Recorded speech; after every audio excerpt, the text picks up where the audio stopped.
Good day mga tirador! Welcome back to my YouTube channel.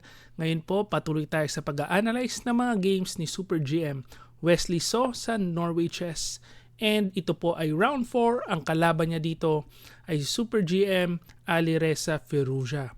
So itong game na ito napakaganda, makakita tayo ng mga novelty and yung Wesley So na umaatake. Punta po tayo sa ating classical game. So dito nag-start with D4. Ayan. Knight F6, C4, and then E6. So, napanood ko po yung interview ni Wesley. Ang sabi niya, hindi daw siya nag-E4 dito kasi magnanay dwarf si Firouzja and expected niya maganda yung preparasyon ni Firouzja doon. So, nag-D4 muna si Wesley.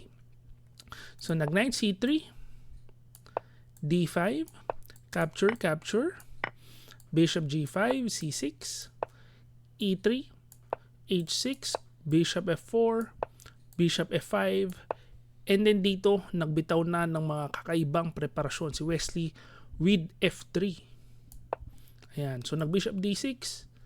Ano pong idea ng F3? Mag-GG4. Ayan, so aatake na dito si Super GM Wesley So. So yan po ang request ng ating mga kababayan, mga viewers natin. Gusto nyo pong umatake si Wesley, ito na po, papakitaan na tayo. So Bishop H7 and King F2. So ito pong King F2, isa po itong novelty and ito po ang best move according to the engine. So definitely si Wesley prepared pa dito sa variation na ito. So na Queen E7 and H4 talagang aatake na kagad, no? Kaso syempre si Firouzja matalino rin. Si Wesley umaatake sa king side, sabi ni Firouzja, aba, teka lang, eskapo tayo sa queen side. So nag Knight BD7, Knight GE2, castling queen side, pagka Knight G3, mapapansin po natin dito ang mga pesto ng mga atake ni Wesley, kaso yung king nasa queen side na. So nakatakbo na po yung target. So nag Knight E8, Bishop D3.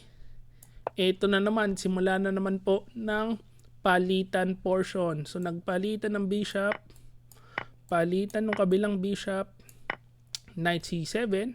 So talaga sumusugod si Wesley dito, F5, kaso ayun na nga, yung target nandun na. Wala naman po dito. So pag Queen D6, Rook AE1, Rook D8, nagsisimula na po magpalitan ng pyesa. Queen D2, capture, Rook E8, kain. Ay sabi ko, alam ko na ang mangyayari dito. Knight CE2, Queen E7, G5, palitan ulit. Knight D6, B3, stop lang muna yung Knight C4 ideas. And then pagka B6, Queen E3. Ayun na. Pagka ganyan, Knight na lang po ang natira. Parang ano na yan. Alam na nila parehas, magtatabla na po sila. So ayan, ang repetition. And dito, nagtabla na po sa classical portion ng ating laro. So maganda naman yung preparasyon ni Wesley. Nagbitaw siya ng novelty kaso tumakas kagad yung king eh. So wala po tayo na target, punta tayo sa Armageddon para dun sa half a point na pinaglalabanan. So ito na po yung Armageddon. Of course, white pa rin si Wesley pero kailangan niya must win situation siya dito. Hindi po siya pwedeng patabla-tabla kasi pag tabla, panalo po ang itim. So punta tayo sa ating game. Dito nag D4 ulit. As I said, prepared daw si Firouzja sa Najdorf. Ayaw niyang pasukin doon. So D4 lang. C4, E6, Knight C3, D5. So parang sinusundan lang po yung laro kanina. Pero ngayon nag Knight F3 na si Wesley. Medyo kakaiba doon sa classical game. So dito nag C6, Queen C2, and then G6. So ito po actually part ito ng repertoire ko and meron ditong magandang panablay. Gusto ko lang ipakita sa inyo, no, pagka Bishop G4, Ayan. Ang panabla dito maganda. Ayan. Bishop D3. Kain. Pagka Knight BD7, Bishop H6. Babalik.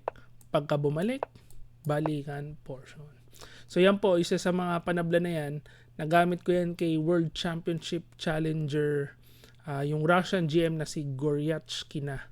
So, nagpayag po siya sa tumabla sa ganitong posisyon sa over the board game. Pero, balik tayo sa game natin kay Super GM Wesley. So, dito, nag-H3 si Wesley. Bishop F5, Queen B3, Queen B6, and then G4. So, kung hindi po ako nagkakamali, ito yung pinaglabanan ni Ding Liren and Gukesh sa kanilang World Championship match. So nanalo po doon si Gukesh. Pwede nyo pong i-check online. No? So, Bishop E6, Bishop G2, Knight BD7, Queen C2, sumatras lang. And normal development lang po muna dito. Yan. So pag Rook FE8, dito na. Siguro ito slight inaccuracy. Bakit po inaccurate yan?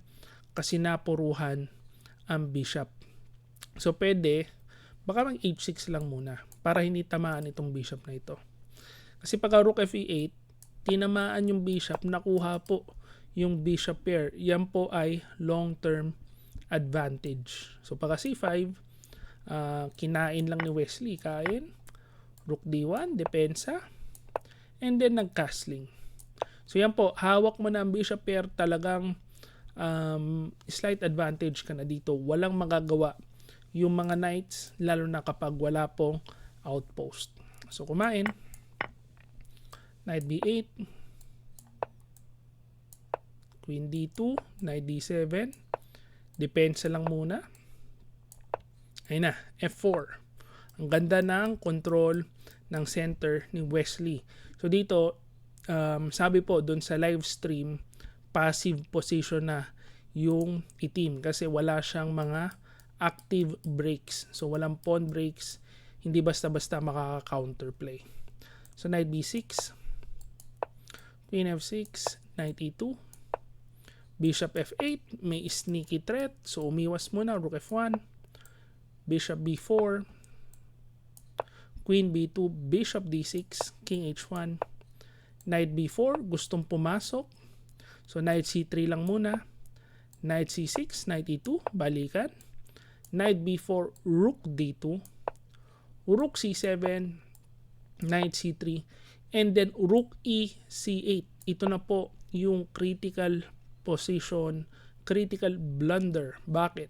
Tinamaan ng fork. Ayun. Tinamaan yung bishop na kapag naman ay, halimbawa, depensahan mo, na unang-una may fork, no? Kapag dito ka dumipensa, pwede pong kainin, and then Queen A3, skewer yung Knight and Rook. So dito na po nagsimula ang problema ni Firouzja. So nag-Rook C2, kinain. Sa unang tingin lang po yan, question mark. Pero tama po yan. So pagka-atras, dito kasi, based po sa ating engine, merong tamang move ang black with Rook E2. Under attack, so sabayan lang po. Pagka dinipensahan, kakainin. And then Bishop F4 with slight advantage for white. Pero yan po kasi mahirap po yan makita, lalo na kapag wala ng oras. So syempre ito under attack, inatras, question mark. So A3, bitin ng knight, bitin ng rook. So Rook E2 para sabayan. Kaso ang kinulang sa analysis ni Firouzja, pagka Bishop G1, Knight C6, trap po itong Rook. So Bishop F3, Rook D2, and Bishop E3, trap ang Rook. And take note po, 14 seconds remaining. A6, Bishop takes, A takes B5, Queen D3, Bishop takes A3.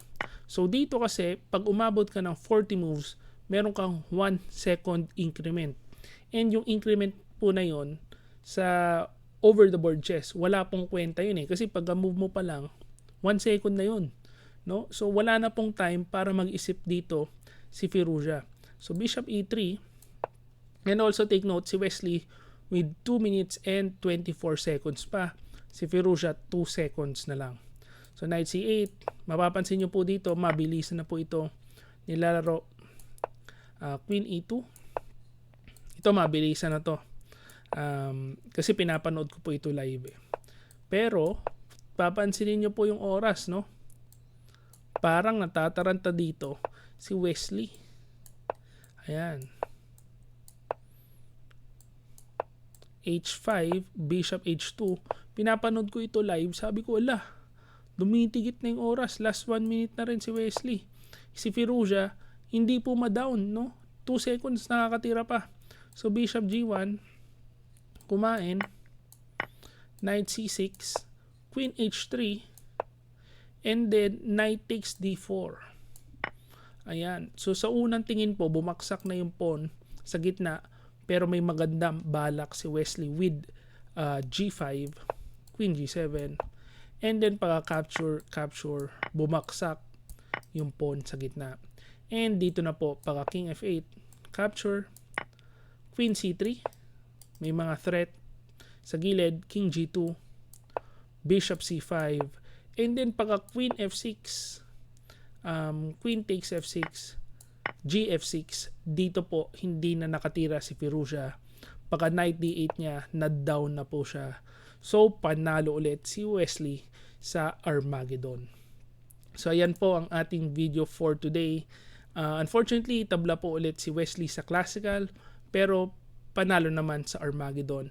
Ipapakita ko lang ang ating standings, no? So, si Firouzja with 8.5, siya pa rin po ang leading. Si Wesley with 5.5 points. 3-point lead si Firouzja, pero sa totoo po niyan, 1 win away lang po yan kasi per win po dito is 3 points. Ayan. So yung 3rd, 4th, 5th, and 6th, ongoing pa kasi yung games nila. So hindi ko na po maintay yung final standings after round 4. Pero meron pong mag-overtake dyan kay Wesley. Hindi natin alam kung si Pragi or si Gukesh or even si Kamer. Kung makakuha sila ng panalo sa kanilang mga games. So, expect po natin, since puro tabla po si Wesley, 4 rounds and 4 draws, nasa middle of the pack. Malamang 3rd or 4th place. So, yan po, aabangan natin ang first win ni Wesley dito sa tournament. So, meron pang 6 rounds remaining. So, comment nyo lang po, I support Wesley So. Magpaparaffle tayo ng 100 pesos GCash kapag nanalo po si Wesley sa classical portion ng laro, no? So pag nakuha niya ang first win, magpaparaffle tayo ng GCash. Konting katuwaan lang.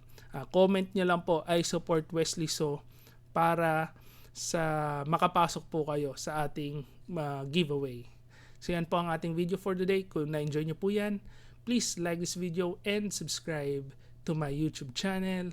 See you again next video.